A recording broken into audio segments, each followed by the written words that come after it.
Production support for this program provided by AARP Indiana, committed to ensuring that Hoosiers know where the candidates stand on issues pertinent to the 50-plus population. And by Lumina Foundation, focused on meeting the nation's and citizens' needs through one goal, that 60% of Americans will have a high-quality credential by 2025. Live from Indianapolis, the U.S. Senate debate, sponsored by the Indiana Debate Commission.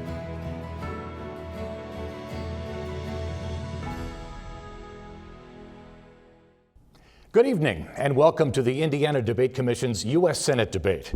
We are coming to you live from a studio at public television station WFYI in Indianapolis. And joining me tonight are three candidates who hope to represent you, the people of Indiana, in Washington. The winner will succeed Senator Dan Coates, a Republican who is retiring. I am your moderator, Ken Owen. I am Executive Director of Media Relations at DePauw University in Greencastle. I'm also a former television news anchor and reporter. My experience included time at WISH and WRTV here in Indianapolis and at Wayne in Fort Wayne. For the next hour, the candidates will debate a variety of domestic and international issues that a U.S. Senator is likely to face. Many of the questions came from you, members of the public, who submitted queries to the Debate Commission about what concerns you. Some of those who provided questions are here with us tonight in person.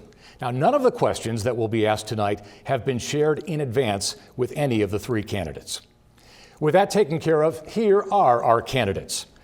Lucy Brenton is the Libertarian candidate. She is a finance professional. Evan Bayh is the Democratic candidate. He is a former U.S. Senator and the former governor of Indiana. Todd Young is the Republican candidate. He is the congressman representing Indiana's 9th District in the south central and southeast part of the state. The candidates' positions on the stage and the order in which they will answer the questions were determined by lot conducted by the Debate Commission. After I ask a question, each candidate in turn will have the opportunity to respond for 1 minute. Rebuttal periods of 30 seconds each will be on an as-needed basis. If a candidate exceeds the amount of time given for his or her response, I will have to ask them to stop. And before the final question, each candidate will be given an opportunity to address a topic of their choice. This allows the candidates to discuss a topic they feel is important but hasn't been touched on by the questions in the actual program. They can also go back to a topic that was discussed earlier so they can delve in it further.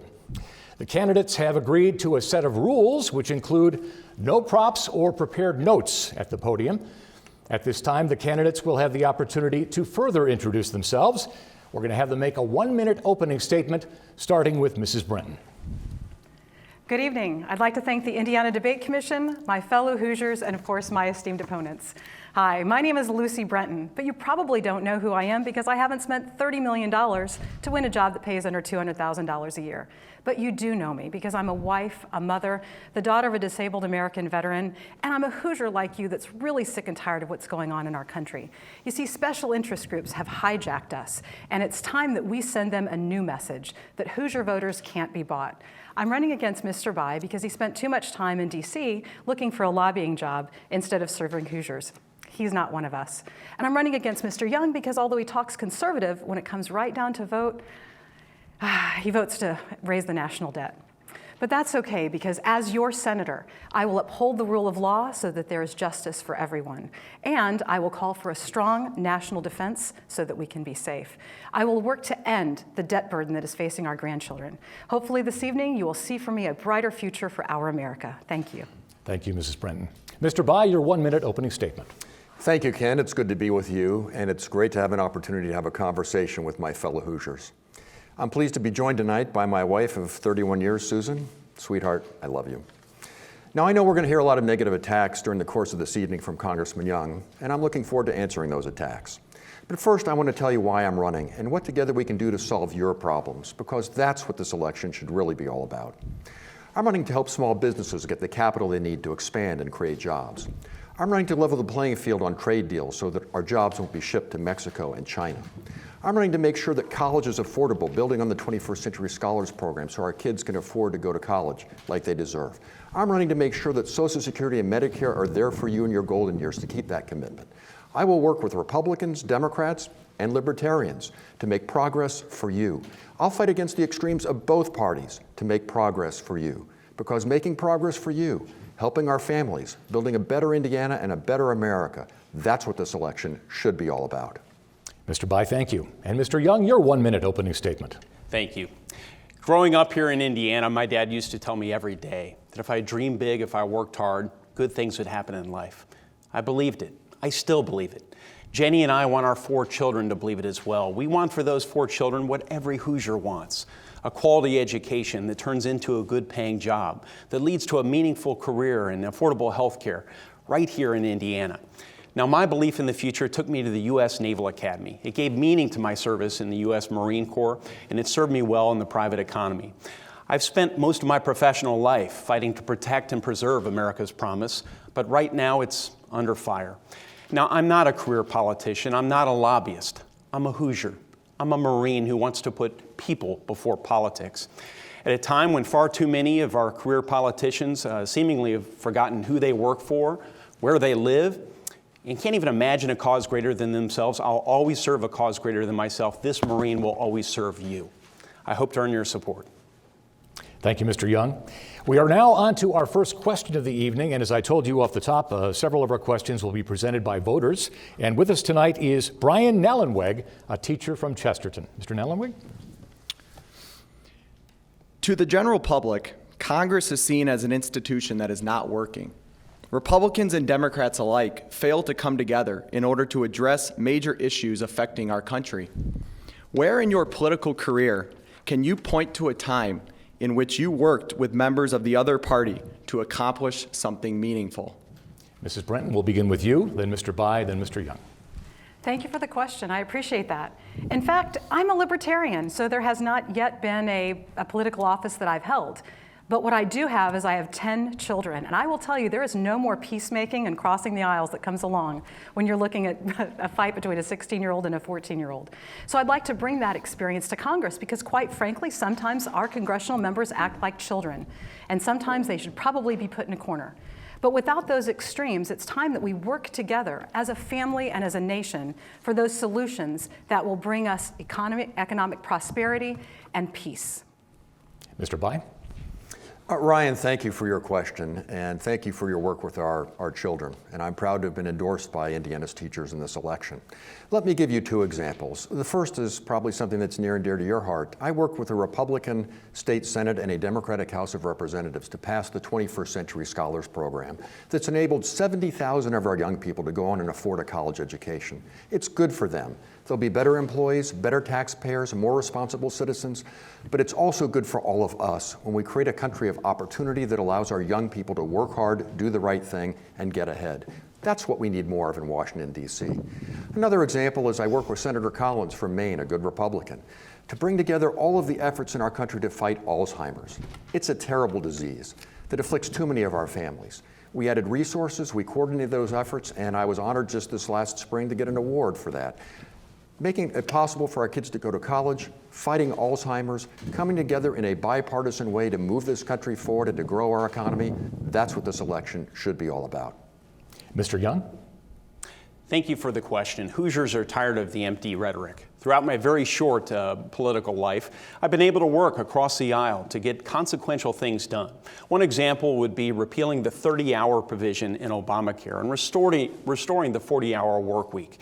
This is a provision in Obamacare that has put at risk the jobs, hours, and wages of 2.6 million American workers. I've been very proud to get that passed out of the House of Representatives, and I hope to continue to fight for it as your next United States Senator. But you know, it's unfortunate that we have this provision to deal with in the first place.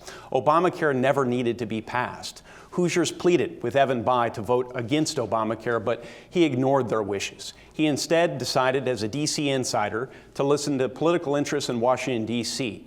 He listened to his party bosses. I'm a Hoosier Marine. I'll always fight for Hoosier values and do whatever is in Hoosiers' best interest, not the interest of party leaders in Washington, D.C. Mr. Young, Mr. Bayh, would you like to rebut that? Well, yes, of course I would. I actually agree with Congressman Young. We should extend the definition of the work week from 30 hours to 40 hours. I also think we should expand the definition of a small business from 50 to 100 to make it easier on small businesses. But Congressman Young wants to take us back to the days where the insurance companies have unlimited profits. He wants to take 350,000 of our fellow Hoosiers' health insurance away from them. He wants to reopen the donut hole, costing our seniors more than $1,400 a year in additional prescription drug costs. We don't want to go back to those days, and I'll fight to make sure that we don't. Mrs. Brenton is waiting. I'll let you in a minute. All right, thank you, sir. And you are, and you can go after me. Thank you. Yes. You know what I really am stymied about is the interference in the natural relationship between an employer and an employee. It's not up to government to decide whether 30 hours or 40 hours is an appropriate work week. It's up to the employee and the employer to negotiate that between themselves. If we can get rid of the government interventionism, then perhaps we can go back to a time when people actually matter. In fact, in World War II, the only reason we came up with these insurance benefits is because there were price and wage controls that prevented us from paying workers what they were worth, and so we came up with the insurance scheme in order to give them money. Mr. Young has promised your chance to respond. Evan Bayh just defended Obamacare. Hoosiers find Obamacare highly unpopular, and they do because it's a real job killer. It's the largest tax increase in American history, and it was imposed by Evan Bayh despite the wishes of Hoosiers. It was imposed during the worst possible moment during our recovery. It's no wonder we're not growing more jobs in this country. 21 new taxes in Obamacare, most of which fall on middle-class families, middle-class Hoosier families. Healthcare costs continue to go up. This is a bad law. We need to start over in a bipartisan way.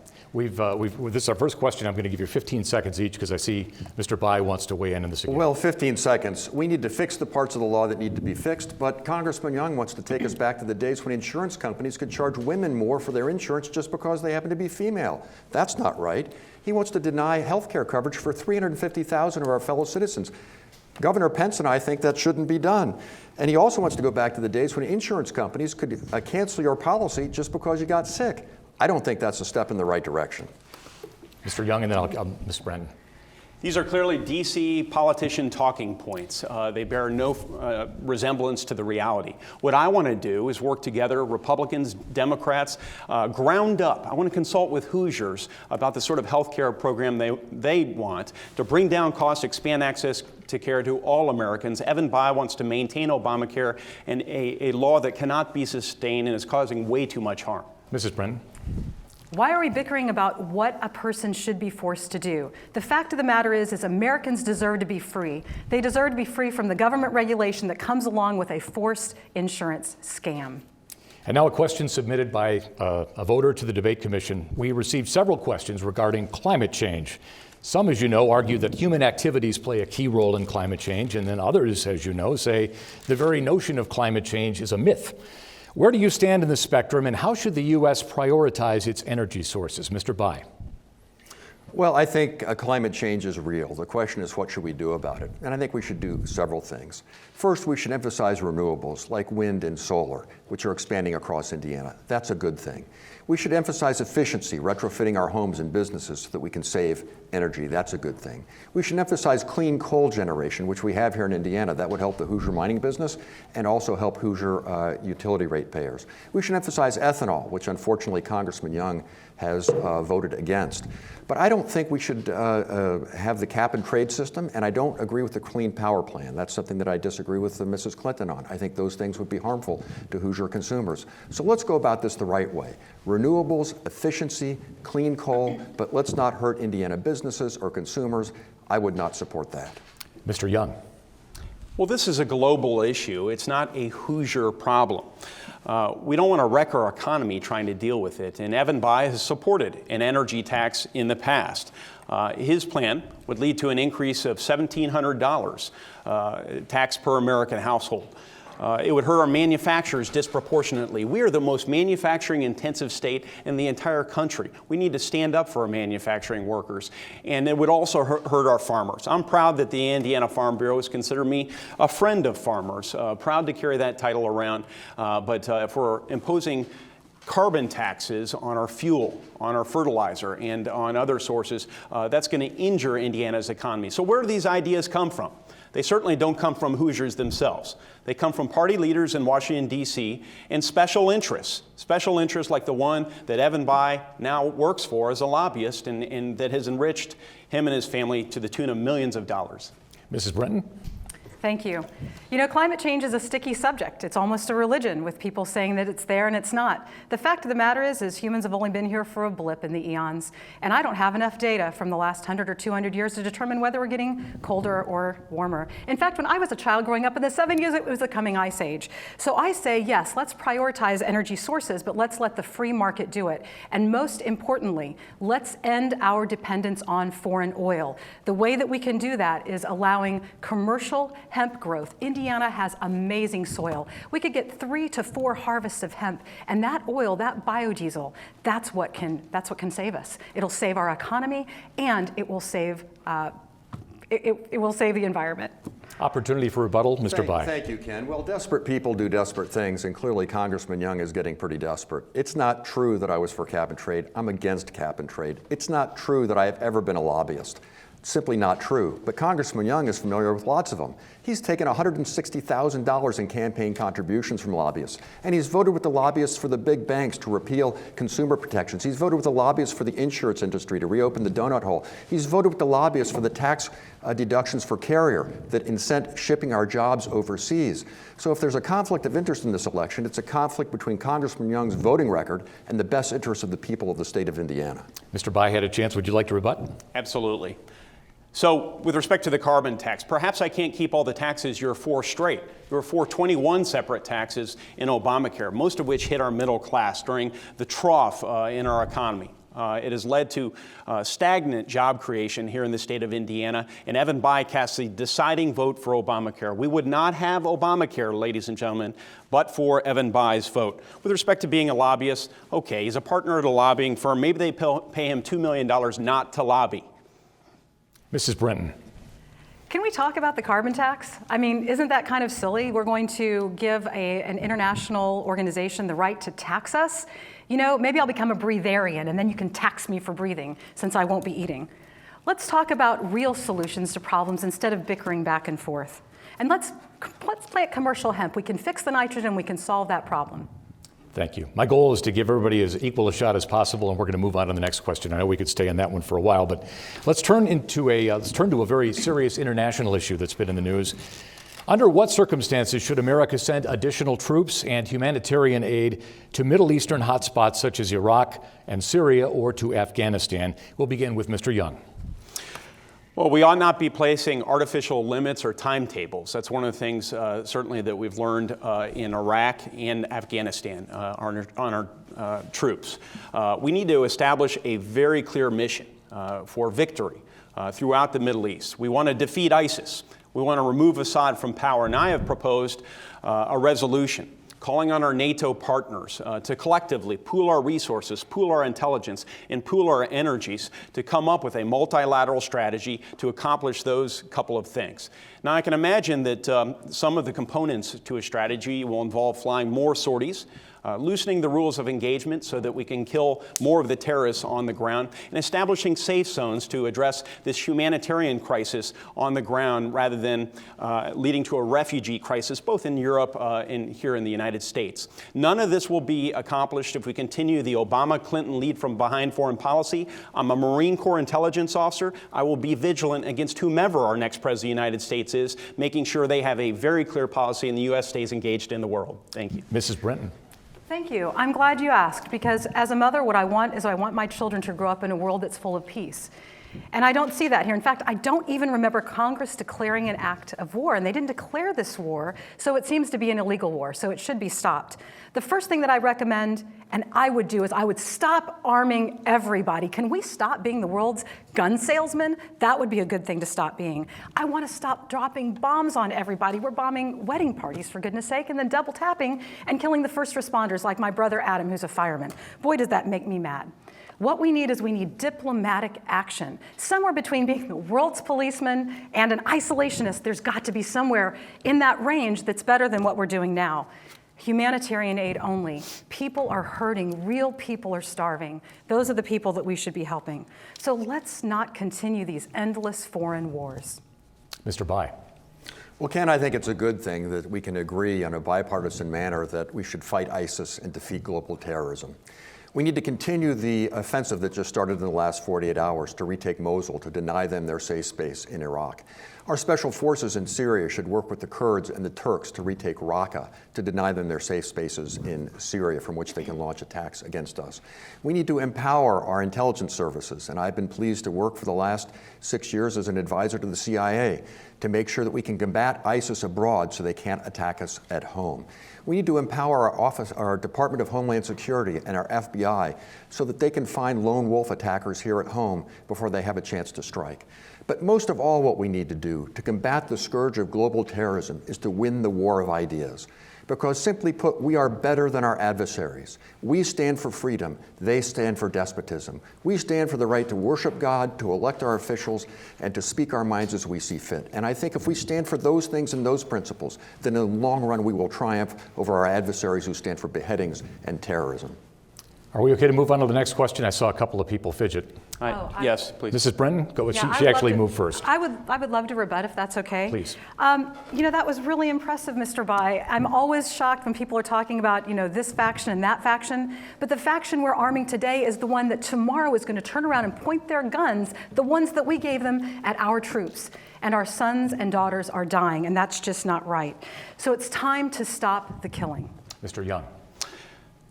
Remind people, I have real world experience here. I haven't just sat in committee hearings and in committee rooms and monitored this situation. I actually understand what a Marine on the ground goes through. I understand. I've seen generals and admirals wrestle with difficult decisions, so I add value in this area. Evan Bayh sat on the Senate Armed Services Committee, but he skipped multiple hearings, and during his last year in office, he spent 60 days shopping for a job as a lobbyist, as opposed to being vigilant in this war on terror. Mr. Bayh. Ken, I've always been strong in the war on terror, and I'm proud to say that I've always supported our troops. Congressman Young, on the other hand, has voted repeatedly against our veterans. He's voted to cut funding for PSTD sufferers. He's voted to cut funding for suicide prevention. He's voted to cut funding for the VA healthcare system. He's voted to cut funding for reintegration of our vets so they can get jobs. So it's surprising to me that someone like Congressman Young would talk tough here on the stage and repeatedly vote against our vets. I will stand with our vets. I've got another international question for you now. Vladimir Putin and Russia. Russia has become increasingly active internationally in the past few years. Do you see Russia as a potential ally in the war on terrorism that needs to be courted by the U.S., or as a potential aggressor and enemy that needs to be confronted? Mrs. Brenton, you're first. You know, a friend of mine just told me that they saw an interesting video on TV, and it was Putin appealing to the American people to let them know the things that our country is doing that we don't know about. In fact, it seems like every day I have to get on WikiLeaks to find out what's really going on. So quite frankly, if I'm looking at the information that's being given to me by my own government, I simply don't trust it. So to ask a question about what should be done with Putin, with the limited information that I have, I think I'm going to trust WikiLeaks a little bit more. So without looking at the WikiLeaks documents, it would be difficult to decide what to do with Putin.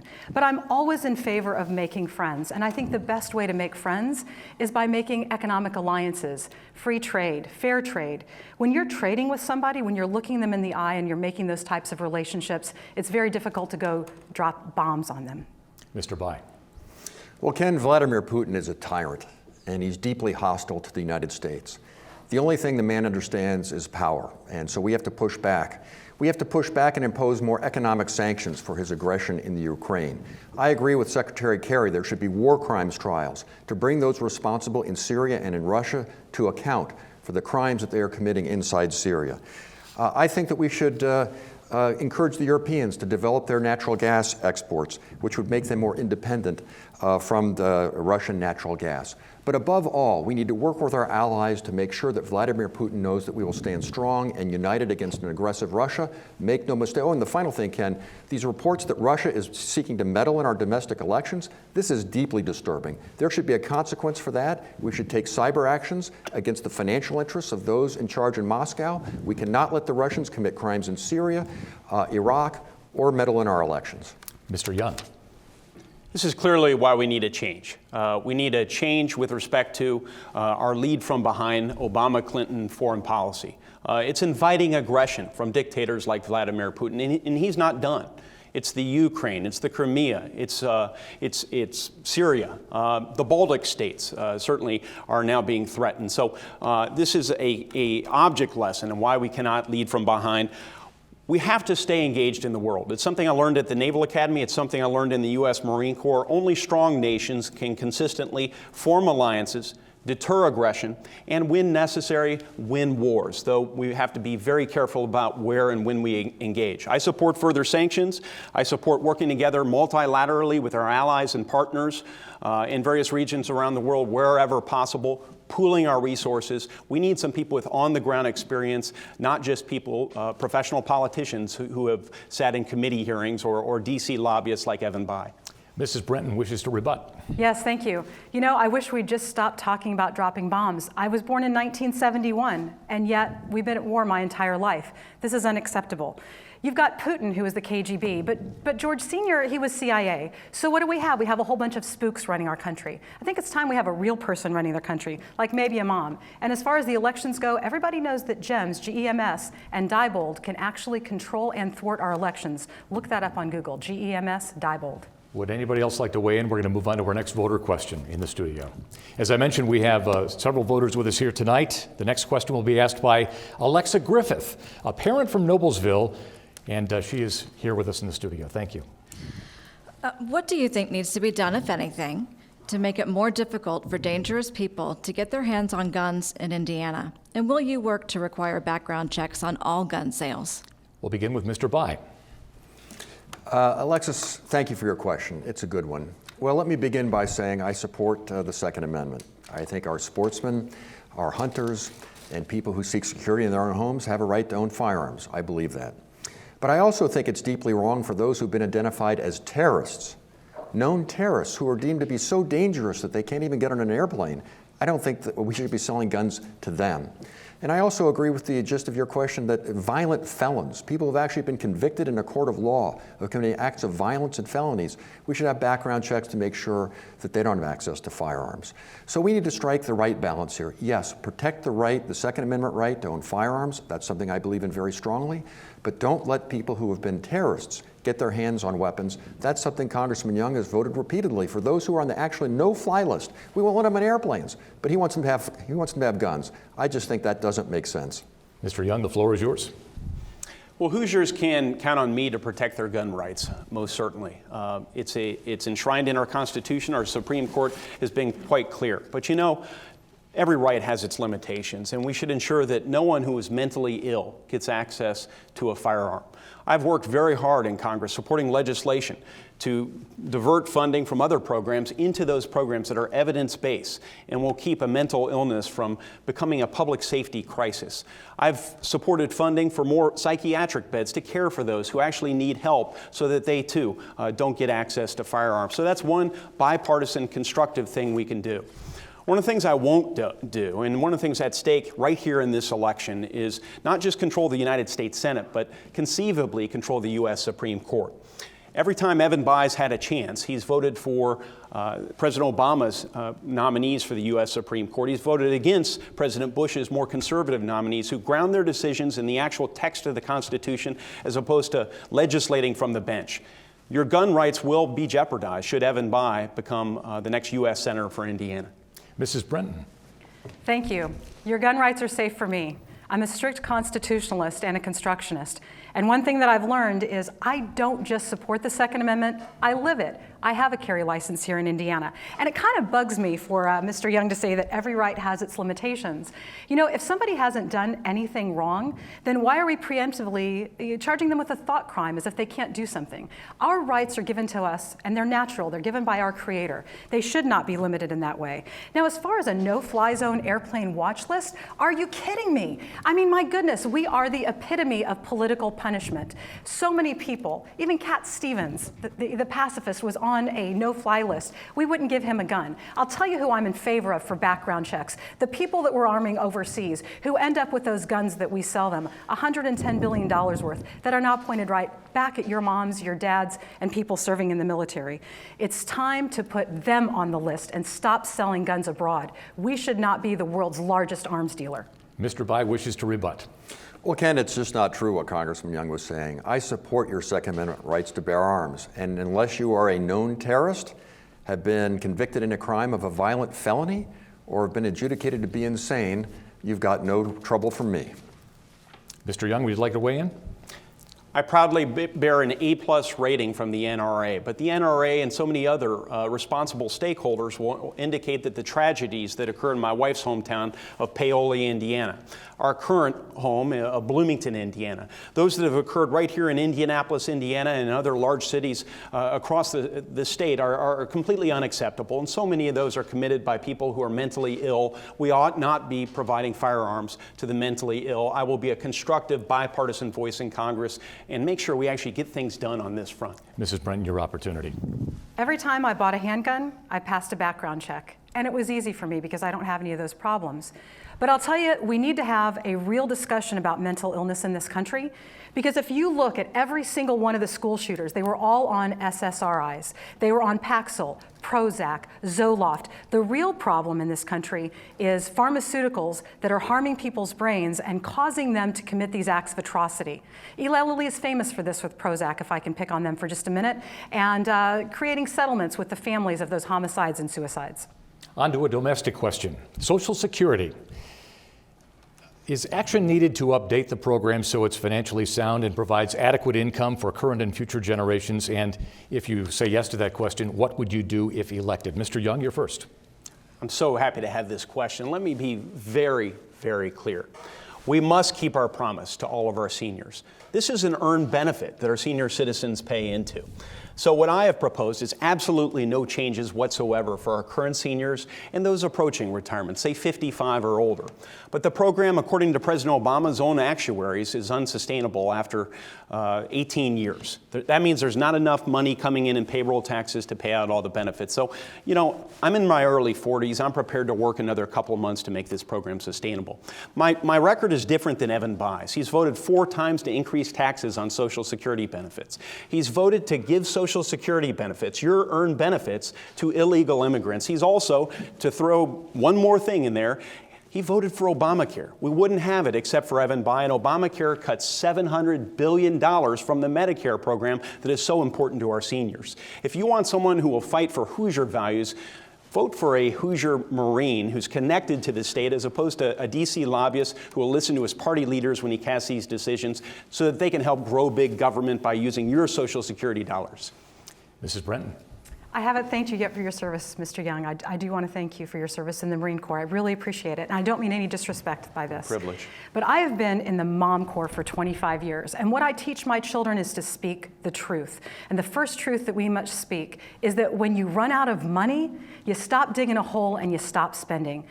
You know, Mr. Young has been criticized for calling Social Security a Ponzi scheme, but he's speaking the truth when he says it.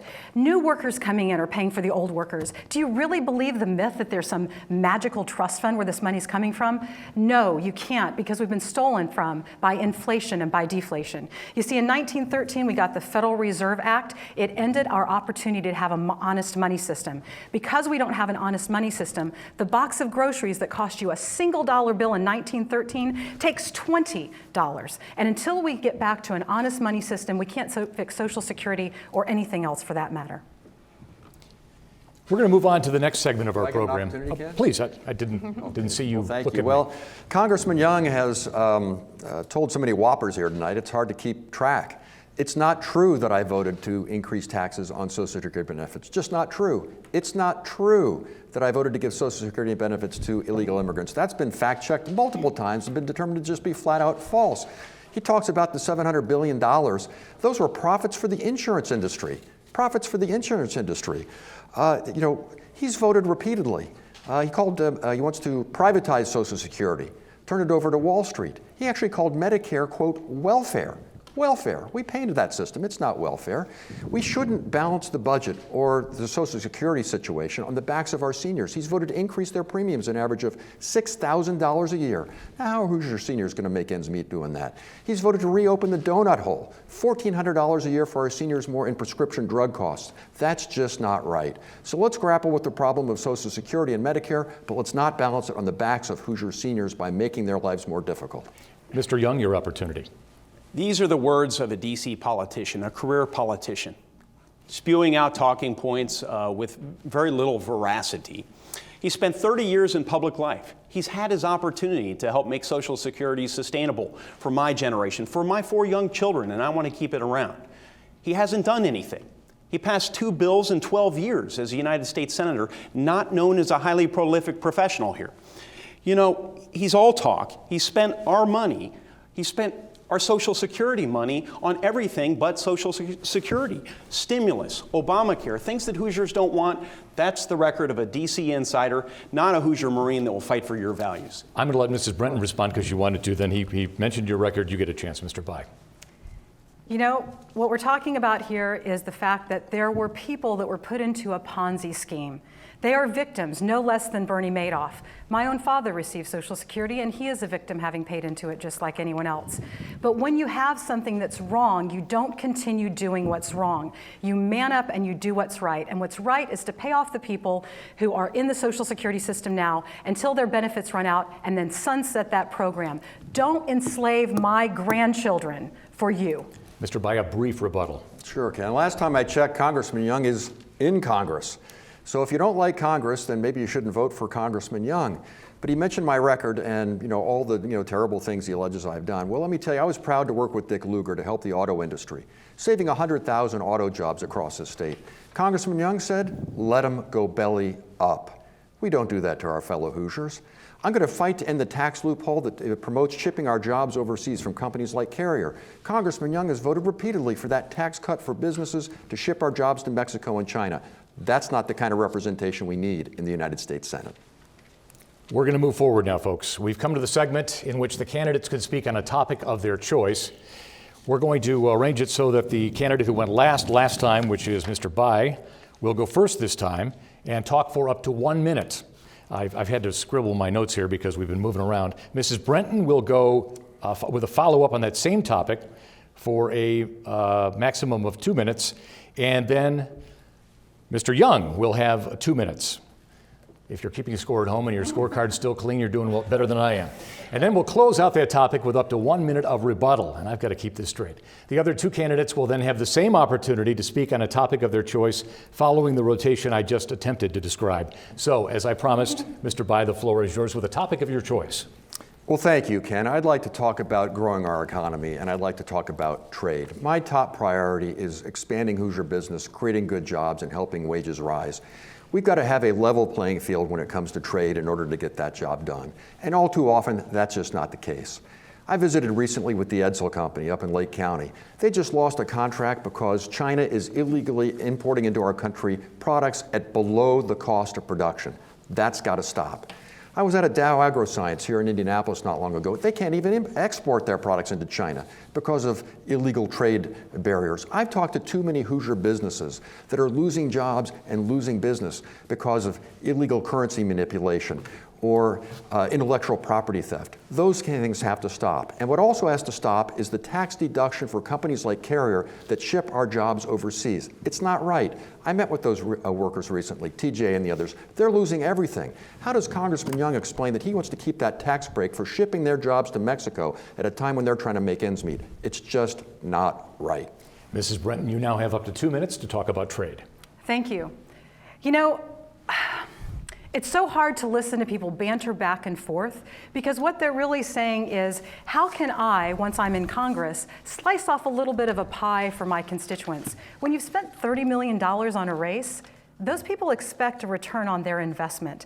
I mean, literally, I sat down and I thought about it. I'd spent less than $3,000 on this race so far. So for every $1,000 bill that my opponents have dumped into this to make sure that their corporate cronies get the free trade or managed trade that they want, I've spent a copper penny.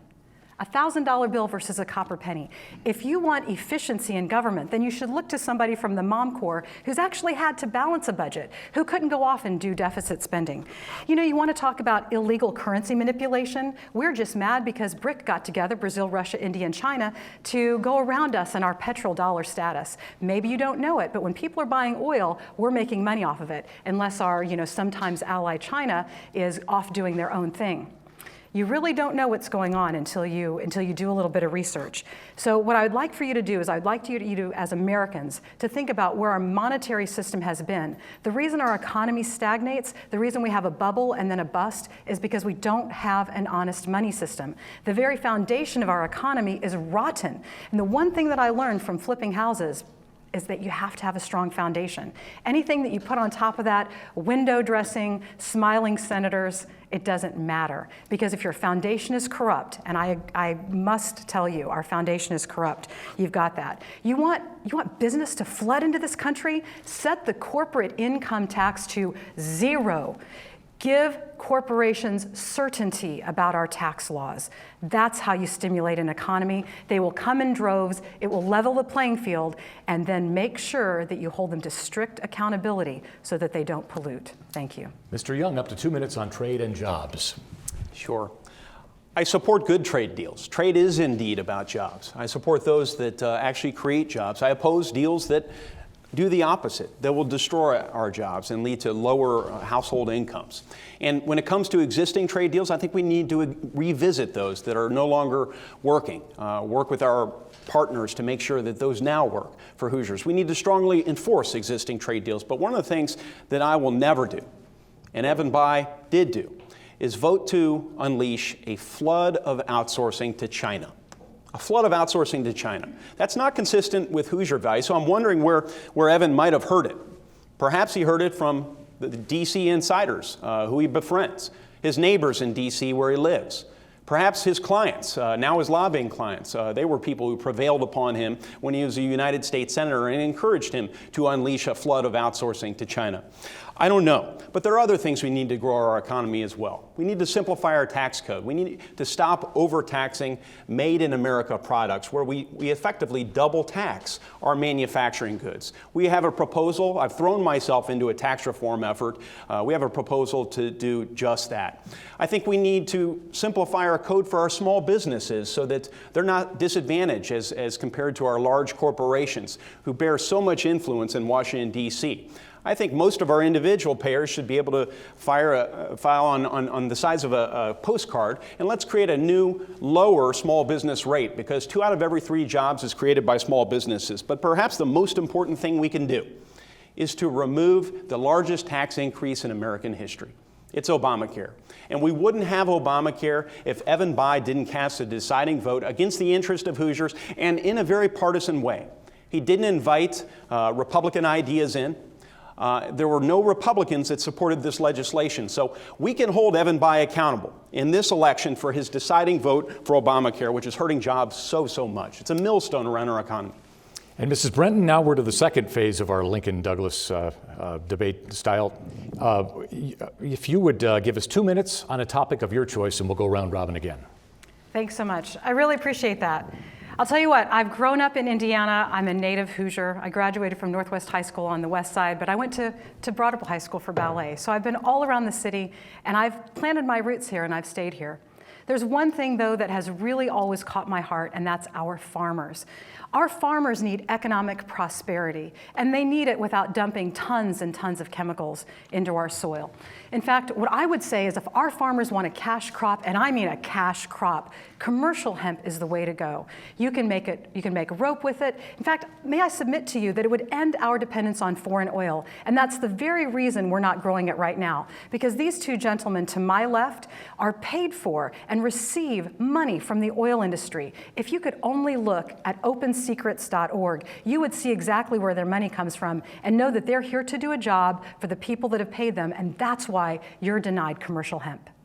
Mr. Young, following the rotation I described, you are next in this. Indiana's a farm state, and we require a strong farm economy. And I've consistently voted for a farm bill that gives our farm communities, our farm operations, the sort of resources they need. That includes crop insurance so that the exigencies of the weather and so forth can be controlled. We need to make sure that we tackle big regulations coming out of the Environmental Protection Agency. We've seen an uptick of those in the Obama administration, and Hillary Clinton, she promises to double down. Evan Bayh voted with Hillary Clinton 85% of the time when the two of them were in the United States Senate. We can expect him to rubber stamp her policy agenda. She's now helping to fund his campaign. There are other things we can do to help our farmers. When it comes to reforming our tax code, we need to eliminate the death tax. Death should not be a taxable event. Evan Bayh has consistently voted against repealing the death tax. He's even voted against exemptions for our family farms here in the state of Indiana, thus adversely impacting multi-generational farms and preventing people from passing their farms on to the next generation. But perhaps the best thing we can do to make sure that farming interests are recognized and we advance the interests of farming communities is we can grow the economy faster.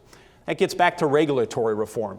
I've offered the signature regulatory reform effort of the entire Congress. It's called the Reins Act. It requires every major regulation, whether it's the Waters of the United States regulation coming out of our EPA or Obamacare regulations or IRS regulations, they'd have to come before Congress for an up or down vote. We, of course, need tax reform, and I've discussed that. But most importantly, I'll put a very fine point on this, we have to repeal the largest tax increase in American history, which is Obamacare. Evan Bayh gave us Obamacare. Hoosiers didn't ask for it. In fact, they pleaded with Evan Bayh not to vote for it. He listened to D.C. special interests, who he later worked for. He did not listen to Hoosiers. I'm a Hoosier Marine. I will always fight for your interest, for your rights, and for your values. Candidates, there's probably a good reason I'm a former TV newscaster. The debate format, as I described it, was 2-1-1-1, and I missed the one on the back end of the first question. So, Mr. Bayh, I'm going to allow you to go back and talk about trade, again, wrapping up your comments, and then you can respond to the farm question. My apologies for losing sight That's of this. okay, Ken. So I get 1 minute here? You do indeed. Wow, lucky me. Well, you notice that Congressman Young never explained to TJ and those poor workers at Carrier why he's voted repeatedly for the tax deduction that is shipping their jobs to Mexico. For our viewers at home who don't know this, companies like Carrier actually get to deduct the cost of shipping our jobs abroad from their U.S. taxes. And Congressman Young thinks that's just fine. Well, it's not just fine. That's something I'm going to fight to change. He also mentioned trade agreements. Well, I voted against CAFTA. He was for the TPP until he had a deathbed conversion in the last couple of weeks.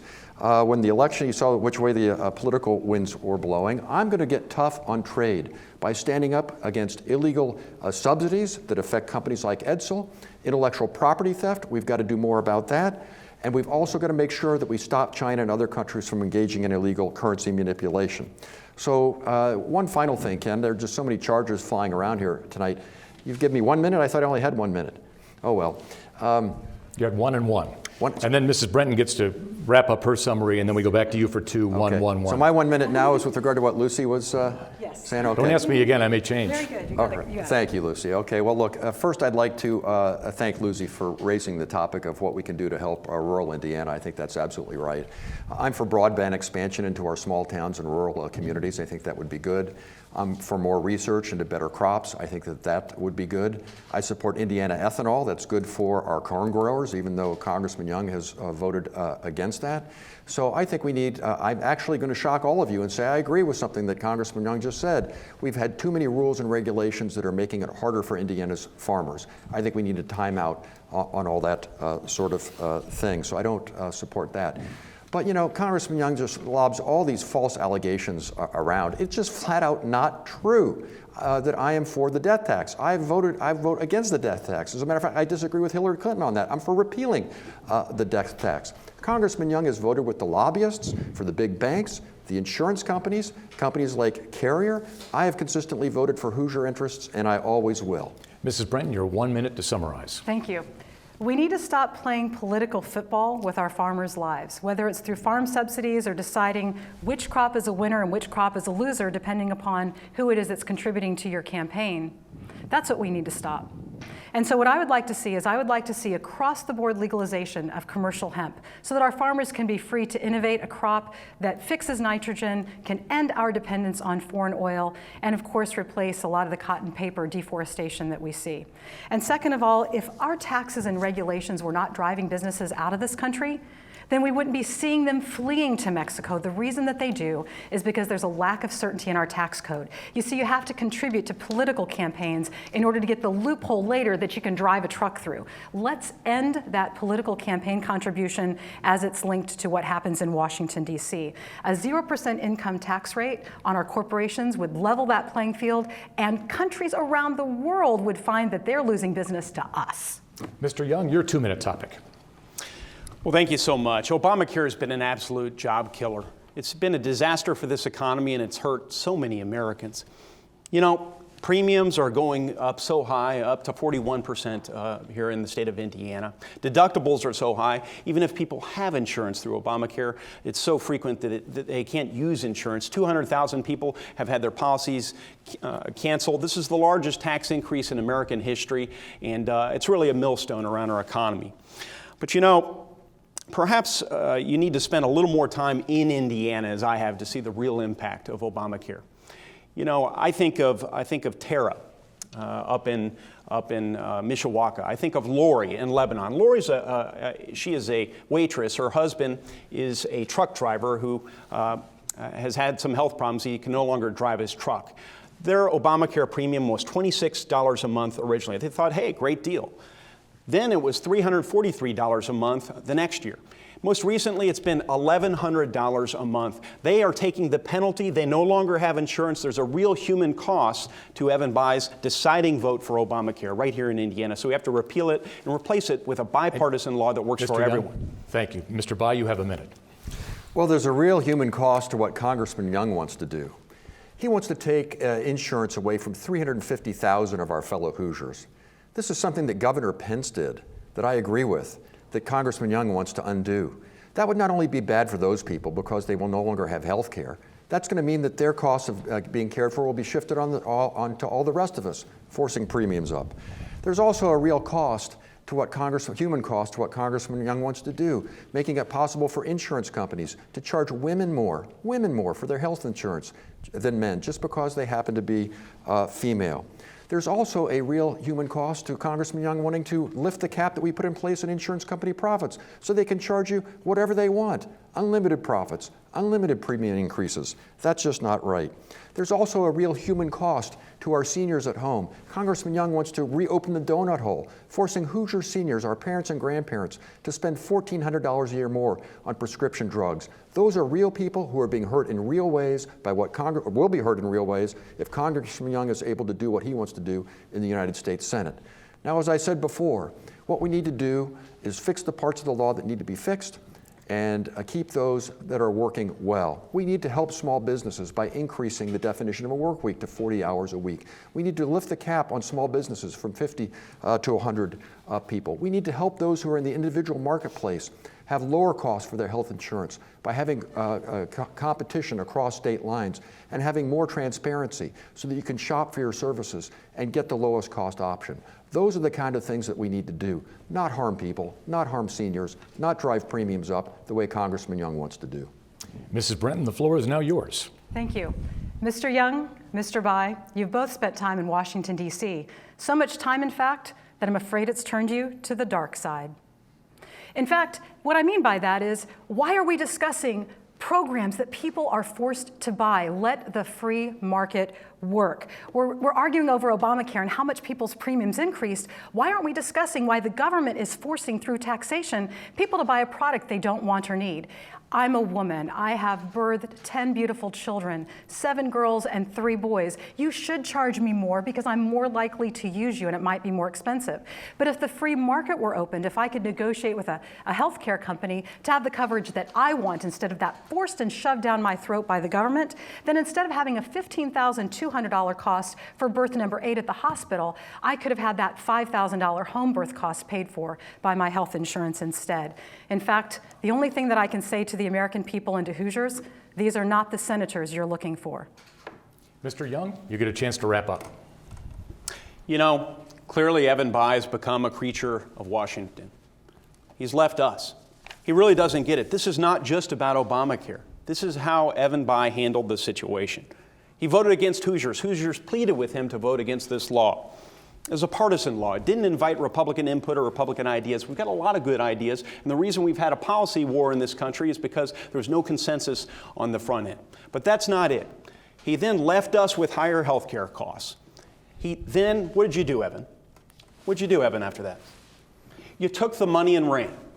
Evan Bayh took the money and ran. He joined a major lobbying firm in Washington, D.C., and he represented clients that needed relief from the very problem he created, from Obamacare. Meanwhile, our premiums skyrocketed. He left us while our doctors were lost. We lost our doctors and specialists. You know, Evan, when we needed a senator most, you left us to work for them in Washington, D.C. You made millions of dollars, and now we can hold you accountable in this election.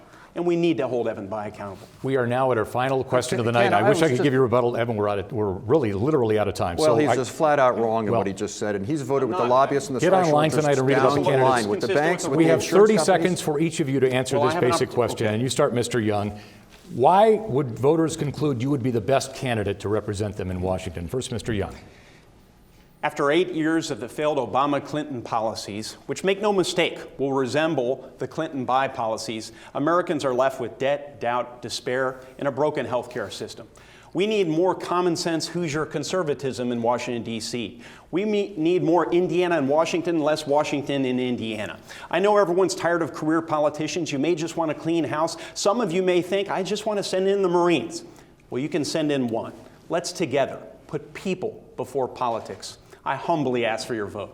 Mrs. Brenton, your 30 seconds. Thank you. You know, I feel like I need to step away from them a little bit. They're slinging so much mud and I'm wearing a white suit.